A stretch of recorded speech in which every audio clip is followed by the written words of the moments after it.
Hey guys, so welcome. I thought I'd jump on and talk about a fairer private rented sector, the white paper that's just come out. So guys, the 12-point action plan is basically, I'll read you through these, all right?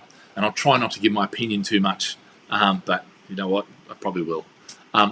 So we'll deliver on levelling up housing mission to halve the number of non-decent homes. So this is about quality of homes, okay? There's a number of schemes they've been doing. There's the homes fit for habitation that they've been doing. There's carbon monoxide. There's there's a number of things. The one that's going to come in very soon is the EPCs to sea level. That's going to be bloody hard. Yeah, that's going to be bloody hard to achieve. And you know what? The government's known for not achieving these things. And even if they put it in place, where's this money going to come from? You know, they do these things without thinking about how they're going to be achieved. So I think they will fail at that and fail dismally. Yeah, unless they incentivize landlords to bring their properties up. Yeah, and whether that be they made a tax deduction, to be able to afford that, because let's face it, they've taken away a whole heap of profit from the industry.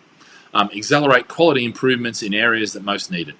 Areas. So they're talking about different areas, as in councils. Well, the Devolution Act gave it to all the councils, so it's up to the councils to do that now, not the government. Will they send money? Who knows?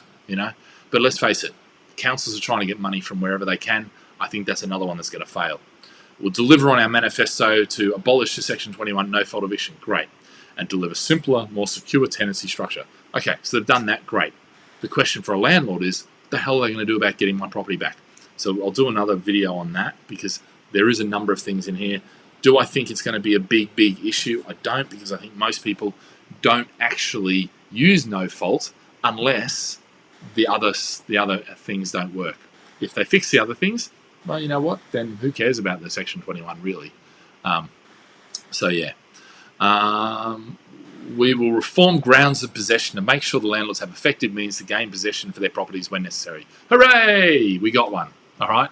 We'll expedite landlords' ability to evict those who disrupt neighbourhoods through antisocial behaviour and introduce new grounds for persistent arrears and sale of the property. So basically what they're saying is, screw everything else. You've got antisocial behaviour, you've got rent arrears, and you've got sale of the property, or also one of the other ones was family moving in.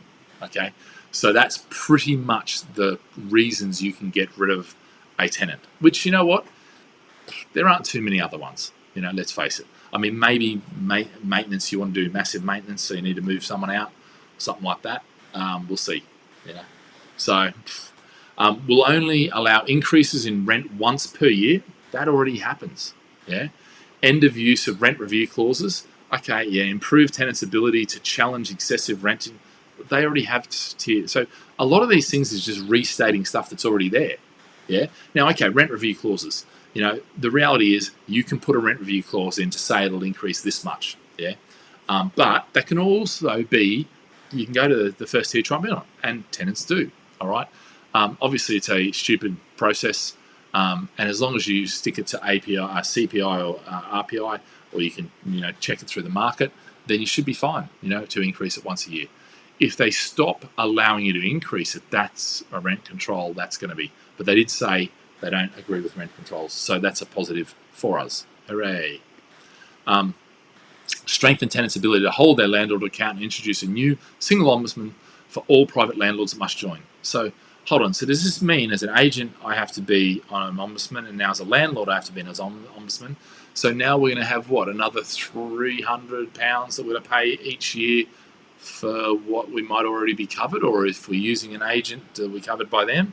Well, no, actually, this is an additional one. So what they're saying is now there's a new ombudsman for landlords. So even if you're a letting agent, you still have to, your landlords are still going to have to go. So that's another however much it'll be, but it's probably going to be, who knows, a ridiculous amount, So, yeah. We'll work with the Ministry of Justice and HM Courts and Tribunal Service to target the areas where there's unacceptable delays in courts proceedings. Well, that's everywhere, pretty much.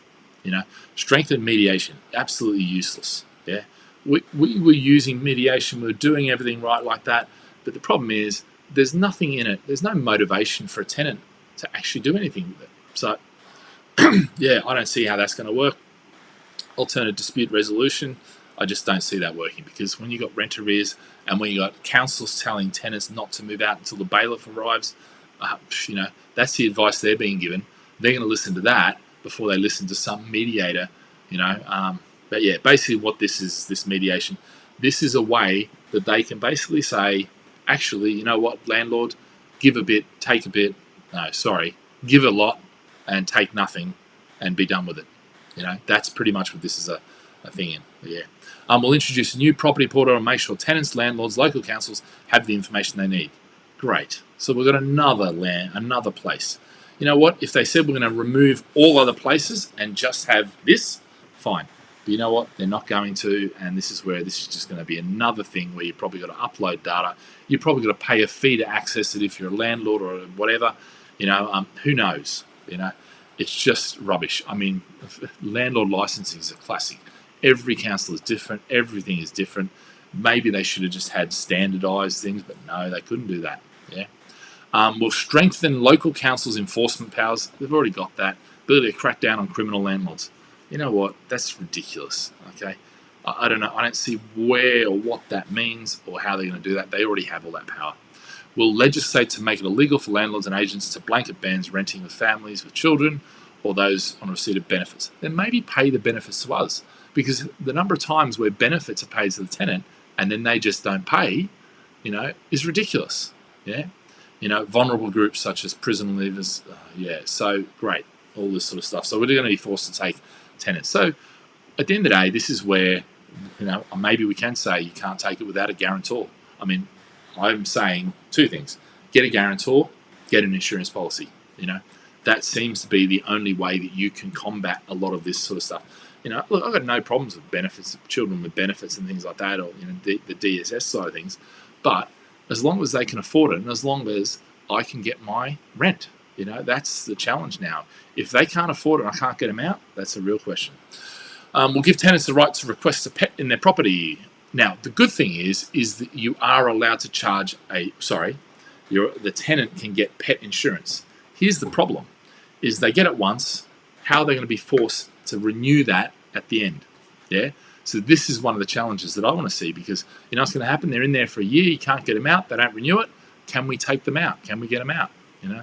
Maybe they pay us the pet insurance and we get the insurance, or we add it to the rent or something like that. But no, it is a separate fee, and it should be a separate fee too. Good. We'll work with the industry experts to monitor the development of the innovative market-led solutions to passport deposits. Okay, great.